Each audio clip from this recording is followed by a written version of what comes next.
Bien, estamos en vivo en 105.9 en Pilar, en la plataforma digital fmestudio2.com.ar, llegando a cualquier lugar del mundo, y también estamos en vivo en mi querida ciudad de Sunchales, en la frecuencia 93.7, en la provincia de Santa Fe, bueno, llegando cada vez a más lugares con la radio, y ahora para charlar sobre esto que nos preocupa a nosotros, no como al ministro Sica, que es el precio del dólar, el cambio que ayer vuelve a tener una escalada, pero el que sabe de economía, uno de los que sabe, es José Luis Espert, que ya está en línea. José Luis Adrián Noriega, ¿qué tal? Buen día.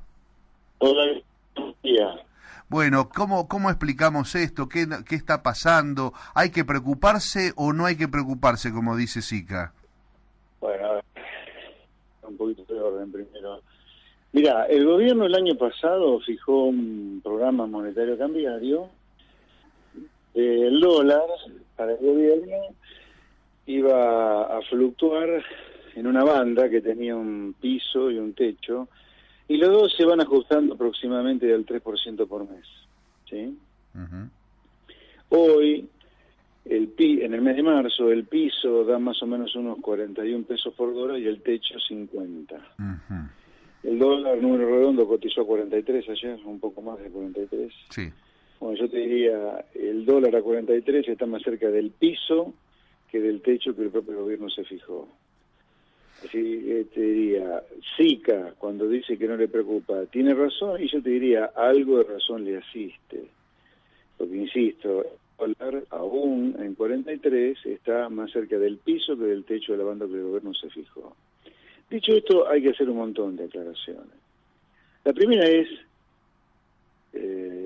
sí que es un funcionario político, no es un profesor de universidad, o al menos la función que tiene hoy como casi full time. Por lo tanto, todas sus declaraciones van a tener una lectura política, y como el político que es Sica en el puesto en el que está, no debería haber dicho lo que dijo, porque eso enfada a la gente, porque la gente se pone nerviosa cuando el dólar sube 10% en 2 días como subió. Entonces, estar diciéndole a la gente que está preocupadísima porque el dólar subió 10% en 2 días, que no es ninguna preocupación, pero el gobierno lo usa como soberbio, lo usa como un gobierno que le moja la oreja a la gente, ¿no? Claro. Porque además la sube del dólar de casi 10% en 2 días no está ocurriendo en una economía floreciente que crece, que cree empleo, con inflación baja, no hay tarifazo, no hay impuestazo, no. A la gente la están reventando directamente este gobierno. La están reventando con impuestazo, con tarifazo, con inflación, con ajuste. Y que todo suba 10% en 2 días. La gente sabe, además, por la historia argentina, que si sube el dólar es probable que haya una aceleración de la inflación. Entonces, es una declaración de Sica absolutamente desafortunada. Pero insisto, si vos me decís técnicamente hablando, y sí, el dólar ayer cotizó dentro de la banda de flotación. O sea que el dólar va a seguir subiendo. Yo leo el metamensaje, José Luis, y va a seguir subiendo entonces. A ver, el dólar como mínimo va a subir cerca del 3% por mes, que es lo que el gobierno se fijó en su programa. Olvídate del dólar de 40 pesos que el gobierno dijo que iba a tener según el presupuesto, pero el gobierno, no yo, no te lo digo yo como pronóstico, no estoy pronosticándolo. El gobierno en su programa te pone un dólar que crece un techo, unas bandas de flotación que para el gobierno tiene el dólar estar ahí. Ahora, tiene una cosita esto, tu pregunta tiene una cosita, que es, el gobierno dice que el techo se ajusta a 3% por mes. Ahora, no quiere decir que el piso también lo haga, y por lo tanto el dólar podría estar abajo del piso en algún momento. Probablemente termine un despelote de aquello, ¿no? Que te digo, pero lo razonable es que el dólar siga subiendo. A ver, la inflación este año va a estar arriba del 30%. Por lo tanto, no habría que preocuparse si el dólar sube 30% y en algún momento del año lo vemos a 50 pesos, porque después de todo 50 pesos es 30% más que el año pasado. José Luis, ahora, con esto que me estás diciendo, que en algún momento puede bajar el piso, yo entiendo... y estuvo mucho tiempo en el piso, de claro, hecho, en los últimos meses. Pero corregime si yo me equivoco en la interpretación. ¿Esto podría ocurrir por una inyección del Banco Central, un manejo, una manipulación previo a las elecciones? Digamos que el gobierno inyecte algo en el circuito como para que el dólar baje en los días previos a las pero elecciones? vos me estás pidiendo que adivine, qué sé yo lo que va a hacer el Banco Central. A ver, el Banco Central tiene poder de fuego para poner el dólar donde quiera, porque está recibiendo un chorro de dólares en breve de la cosecha, puede tener el chorro de dólares que te manda el Fondo Monetario por el acuerdo que tenemos. La verdad que la capacidad de manejo que tiene el Banco Central ahora es enorme, pero bueno, es año electoral, no sabemos qué va a pasar con las elecciones, ojalá que yo que me presento como candidato a presidente ganemos, porque tenemos una propuesta que creo que es muy atractiva para la sociedad, pero bueno, las elecciones pueden meterte mucho ruido este año, hay que tener cuidado. Este es un año complejo para hablar del dólar, o pronosticar el dólar. Yo lo que creo, veo que no están dadas las condiciones para una crisis cambiaria como el año pasado. No están dadas las condiciones. Pero sí para tener tensiones con el dólar, sí, claro. Ahora, vos que sos un hombre también de la política, aunque sos nacido y formado estrictamente en la economía, o en principio... Mi incursión en la política arrancó hace meses. Por eso, pero ya sos un hombre de la política, más allá del dólar, peso más, peso menos, que me parece a mí, desde mi ignorancia, porque yo no soy un economista, pero digo, sí soy un tipo que hace 30 años que está en la comunicación y yo veo, mira, el dólar uno más, un peso menos, no es que impacta directamente en el bolsillo del día a día de la gente. Lo que está impactando mucho en el día a día de la gente, que vos lo mencionaste en parte de tu locución recién, es todo lo demás, no solamente todo lo demás, los impuestos, el precio de los alimentos, la falta de trabajo, o sea, yo no noto en este gobierno, hago un esfuerzo por notar a ver en qué funciona bien la economía, y a mí me cuesta, porque ni siquiera hay inversiones externas, ¿no? Ni capitales que hayan venido a traer su dinero aquí. Mira, cuando yo dije que este gobierno, económicamente hablando, era kirchnerismo de buenos modales, muchos macristas se pusieron como locos con esto, pero a los hechos me remito hoy. Eso lo dije hace años, casi en campaña, en el 2015 en campaña, porque ya los veía lo que estaban pensando en hacer. Bueno, un kirchnerismo, por más buenos modales que tenga, no puede terminar bien, tiene que terminar mal como termina este experimento. ¿Y por qué te digo esto? Mirá, estamos terminando con infinidad de medidas típicamente kirchneristas. Las retenciones a las exportaciones, los impuestazos, el ahora 12, los precios cuidados.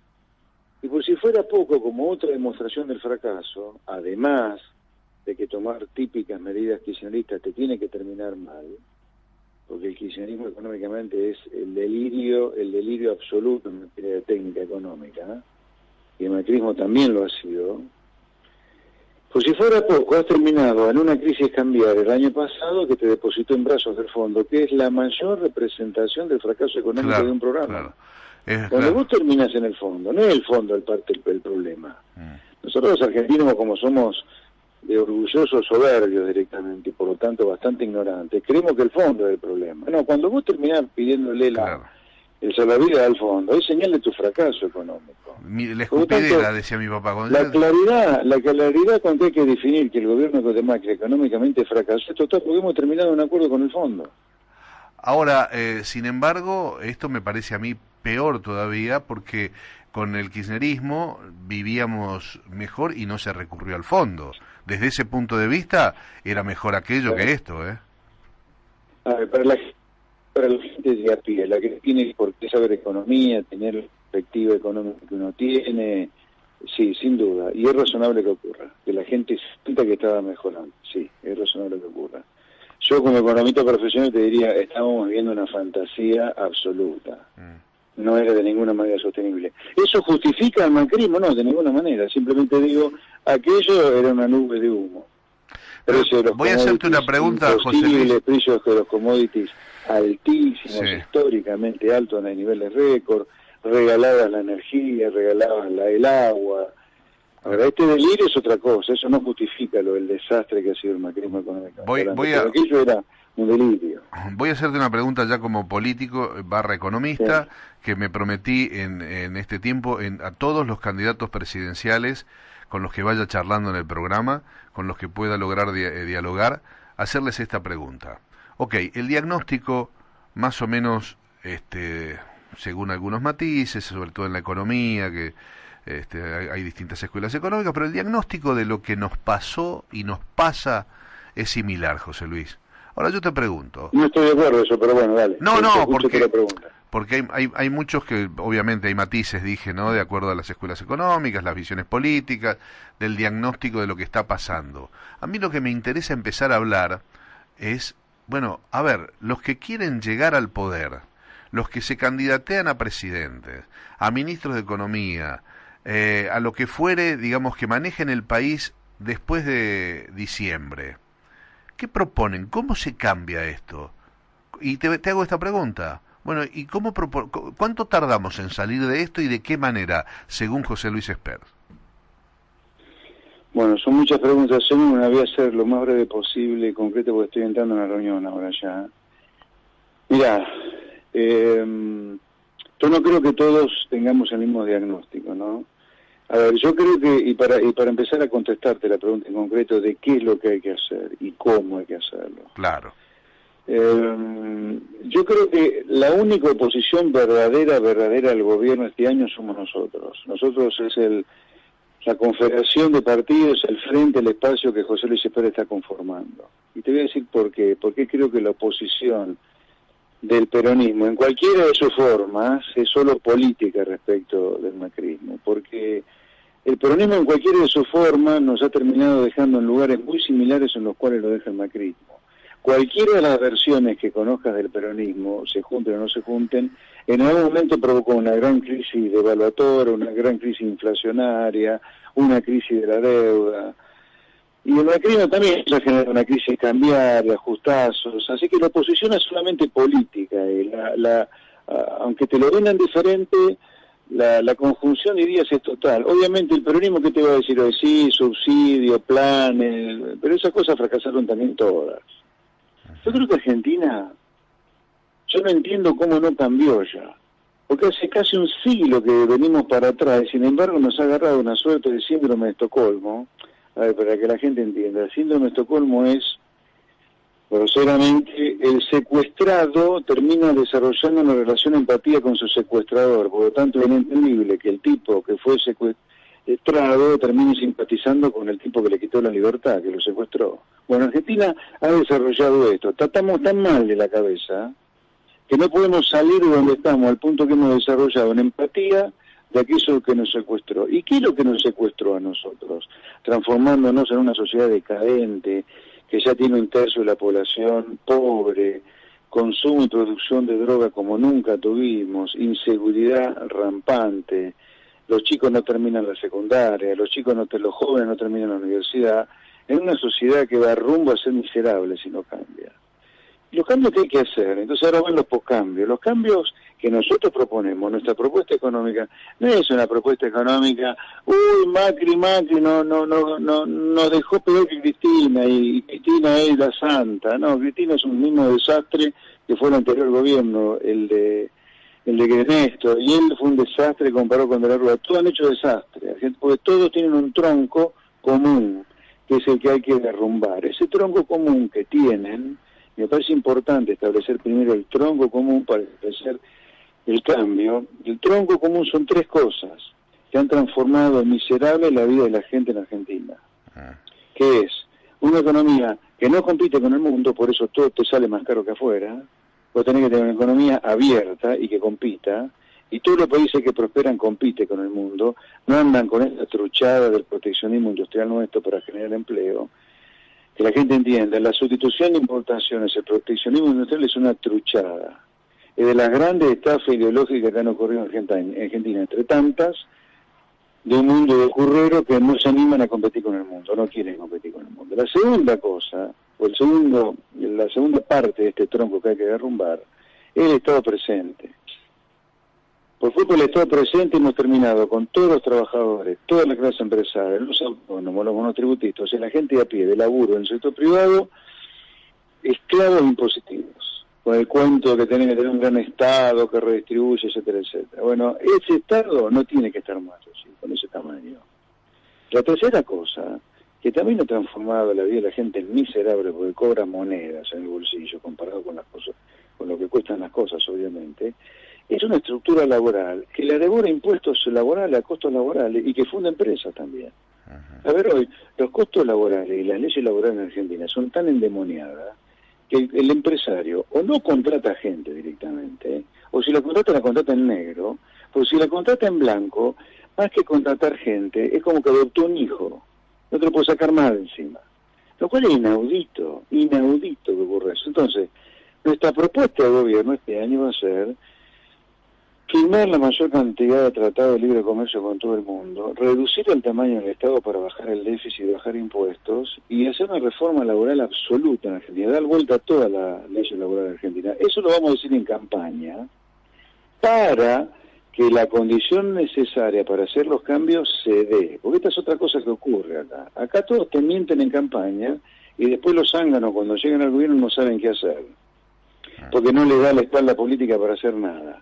Vos tenés que decir las cosas que vas a hacer en campaña para tener el aval político, no tener el pecado mortal de que vos no lo dijiste. Vos tenés que decir en campaña tu programa lo tenés que decir en campaña, pero el programa no vaguedades o veleidades, por ejemplo, cuando Massa dice que ponerle plata en el bolsillo de la gente. Pero hay una estupidez más grande que esa. ¿Qué es ponerle plata en el bolsillo de la gente? Vos tenés que decir como presidente o candidato a presidente una cosa muy concreta a dónde vas a apuntar vos y la medida que vas a tomar en concreto. Bueno, esa es nuestra propuesta de gobierno, ¿ok? Gracias, José Luis, por esta charla, muy amable. No, por nada, buen día, la seguimos. El economista y candidato a presidente José Luis Espert.